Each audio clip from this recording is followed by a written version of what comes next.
میرے شہزادوں میں جس کو بھی یہ تخت نصیب ہو وہ قدیم قوانین کی پیروی کرتے ہوئے اپنے بھائیوں کا قتل کرواتے ہیں۔ یہی لکھا ہے قدیم قوانین میں۔ ہر شہزادی کے پاس دو ہی راستے ہوتے ہیں، تخت یا موت، اور یہی وجہ ہے شہزادے اپنے دل میں جنات کا خوف لے کر بڑے ہوتے ہیں۔ بھائی بھائی سے لڑتا ہے، محبتوں کے بجائے نفرتیں دلوں میں پروان چڑھتی ہیں۔ محبت کی ہار اور نفرت کی جیت ہوتی ہے۔ ایک بچہ یا ایک نوجوان اگر ایک شہزادہ ہے تو اس کی سانسیں تخت کے اوپر چھائے گھنے بادلوں کے رحم پر ہوتی ہیں۔ اس وقت ضمیر پیچھے رہ جاتا ہے، دل زخمی ہوتے ہیں، روحیں بے چین ہوتی ہیں۔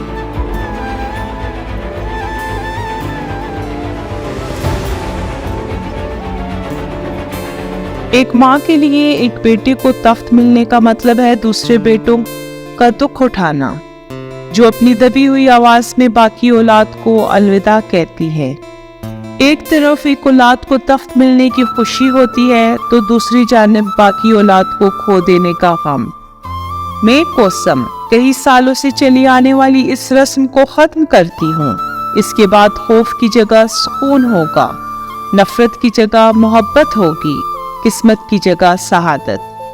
اب اس کے بعد اس محل کے دروازے سے شہزادوں کے تابوت نہیں نکلیں گے، ماؤں کے تڑپتے ہوئے دلوں کی فریاد اب نہیں سنائی دے گی۔ میں کوسم وعدہ کرتی ہوں کہ آج کے بعد ایک بھائی کو دوسرے بھائی کے خون سے ہاتھ نہیں رنگنے دوں گی، ایک نیا راستہ دکھاؤں گی، ایک نئی امید دوں گی، رہبر بنوں گی، ان کی قسمت بدل دوں گی۔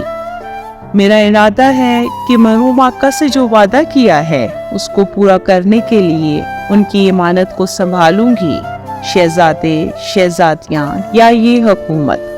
میں کوسم سلطان ہر کوئی یہ سن لے اور جان لے، میرا نکاح سلطان احمد سے نہیں بلکہ اس اعلیٰ حکومت سے ہوا ہے۔